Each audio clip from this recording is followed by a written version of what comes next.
ఐటీలో ఎంట్రీ కావాలా? Trainee software engineer గా అజా కోడింగ్ ట్యూటర్ లో 2 వీక్స్ ట్రయల్ పీరియడ్ లో వెంటనే చేరండి.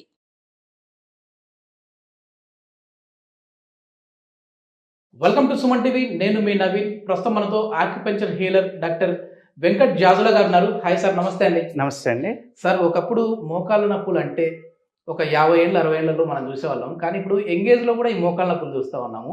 వీటికి ఎట్లాంటి శస్త్రచికిత్సలు లేకుండా ఆక్యుపంక్చర్లో మోకాళ్ళ నొప్పులు తగ్గించుకోవచ్చు అని చెప్పేసి నేను విన్నాను. మీ వీడియోస్ కూడా చూసాము. సో అది ఎంతవరకు వాస్తవం అంటారండి? 100% ఆక్యుపంక్చర్ ట్రీట్మెంట్ ద్వారా నీ పెయిన్స్ పర్మనెంట్గా క్యూర్ అయిపోతాయండి. ఓకే. ఈ రోజుల్లోండి ప్రజల్లో 70-80% మంది ఈ మోకాళ్ళ నొప్పులతోటి బాధపడుతున్నారు. ఇదివరకు చూస్తే 70sలోనూ 60s 70s 80s ఆ ఏజ్ రేంజ్లో మోకాళ్ళ నొప్పులు వచ్చాయి. కరెక్ట్. ఈ రోజుల్లో చూస్తే యుక్త వయసులో నుంచి కూడా రావడం, మోకాళ్ళ నొప్పులు రావడం జరుగుతుందండి. వీటన్నిటికీ ప్రధాన కారణం ఇప్పుడున్నటువంటి ఆహార శైలి విధానం అండి. మనం తీసుకున్నటువంటి ఆహారం, ఎటువంటి ఆహారం తీసుకుంటాము అనేది చాలా ఇంపార్టెంట్ ఈ మోకాళ్ళ నొప్పులు రావడానికి. ఎందుకంటే మనకి ఆహారంలో 2 రకాలు ఉంటాయండి. ఒకటి ఆల్కలైన్ ఫుడ్, రెండవది అసిడిక్ ఫుడ్. మానవ శరీరం నిర్మితమైంది ఆల్కలైన్ ఫుడ్ తీసుకోవడానికి మాత్రమే. అసిడిక్ కాదు.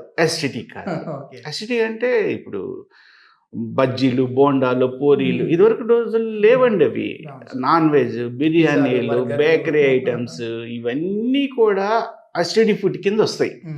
ఇవేమవుతున్నాయి అంటే మనకి ఆహారం ద్వారా ఈ అసిడిక్ ఫుడ్ ఎప్పుడైతే శరీరంలోకి వెళ్తుందో యూరిక్ యాసిడ్ అనేది జనరేట్ అయింది, పుట్టిద్ది. యూరిక్ యాసిడ్, అమినో యాసిడ్స్, మలినాలు, వాటర్ ఇవంతా వెళ్ళి బ్లడ్లో చేరుతాయండి. ఎప్పుడైతే బ్లడ్లో చేరినయో శరీర ధర్మం ప్రకారం బ్లడ్ మొత్తం కూడా కిడ్నీకి పంపిస్తుంది. కిడ్నీలో మోర్ దాన్ 10 lakhs ఫిల్టర్స్ ఉంటాయి. Excess uric acid, amino acid ఇవన్నీ కూడా ఫిల్టర్ చేసి ఎంతవరకు ఉంచాలో అంతవరకు ఉంచి మిగతాదంతా కూడా యూరిన్ రూపంలో బయట పంపించేస్తుంది. అయితే మనకి బ్లడ్లో కాల్షియం ఉంటుందండి. ఈ కాల్షియం యూరిక్ యాసిడ్ ఏం చేస్తుందంటే కాల్షియం మొత్తం తినేసిద్ది బ్లడ్లో. అది తినేసి మళ్ళీ ఇంకెక్కడ కాల్షియం ఉందని చూస్తే మనకి ఇది స్కెల్టన్ అండి. మనకి రక్త మాంసాలు లేకపోతే మనకి ఈ విధంగా ఉంటుంది మన శరీరంలో. ఇదంతా కూడా ఈ అస్థిపంజరం అంతా కూడా కాల్షియం ఉంటేనే గట్టిగా ఉంటుంది. ఈ బోన్స్ అన్నీ కూడా. ఈ యూరిక్ యాసిడ్ ఏం చేస్తుందంటే వచ్చేసి మనకి అన్ని జాయింట్స్ ఏనండి. చేతికి ఒక 3 జాయింట్లు, ఈ చేతికి ఒక 3 జాయింట్లు, కాళ్ళకు 3 జాయింట్లు ఉంటాయి. యూరిక్ యాసిడ్ వచ్చి ఎక్కడైతే జాయింట్స్ ఉన్నాయో అక్కడ స్టోర్ అవుతుంది. అందుకే జాయింట్ పెయిన్స్ అంటా ఉంటారు. కరెక్ట్. అయితే మనకి అతిపెద్ద జాయింట్ ఏంటి? మోకాలు.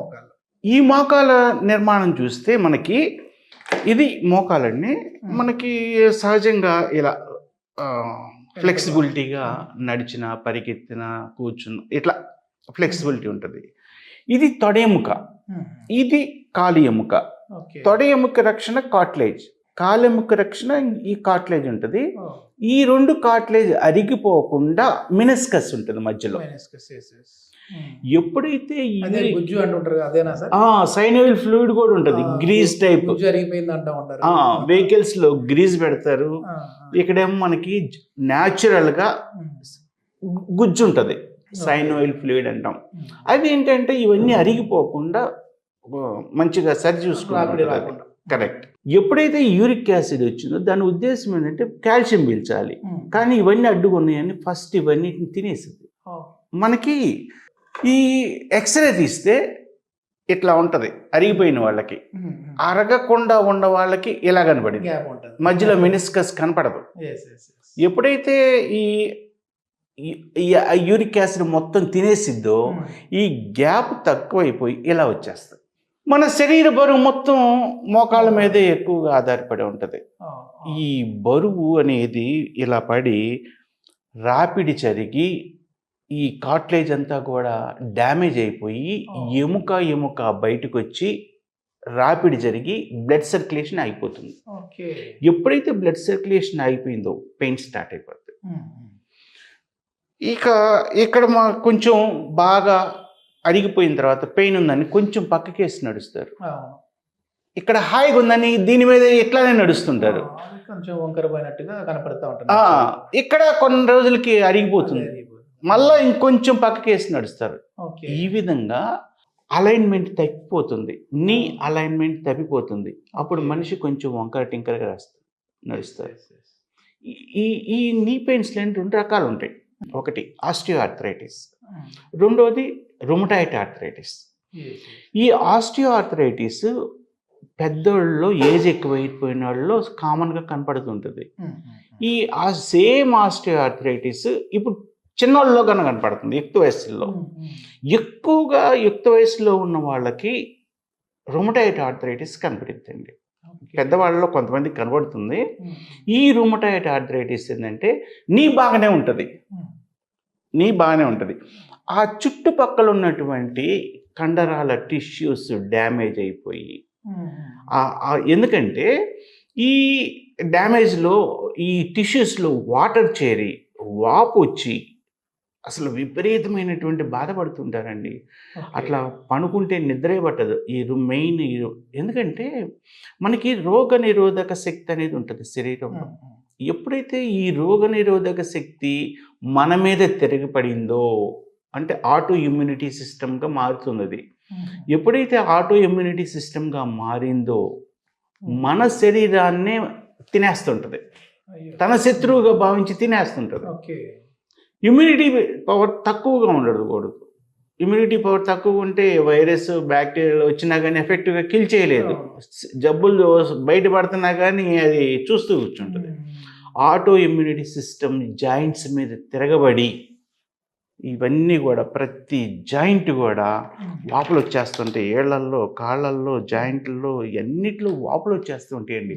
అది రుమటాయిడ్ ఆర్థరైటిస్. అదే సార్, దీనికి ఆక్యుపెంచర్లో ఎట్లాంటి ట్రీట్మెంట్ ఉంది? ఎందుకంటే ఆక్యుపెంచర్, ఆక్యుప్రెజర్ అంటే ఒక పాయింట్లో ప్రెజర్ కల్పించడమో లేదంటే పంచర్ చేయడమో ద్వారా ఎట్లా మోకాళ్ళ నొప్పులు తగ్గుతాయి? మనకి నీ పెయిన్స్కి సంబంధించి ఆక్యుపంక్చర్ పాయింట్స్ ఉంటాయండి. యాక్చువల్ మనకి ఛానల్స్ ఉంటాయి, ఈ బూస్ట్ చేస్తాం.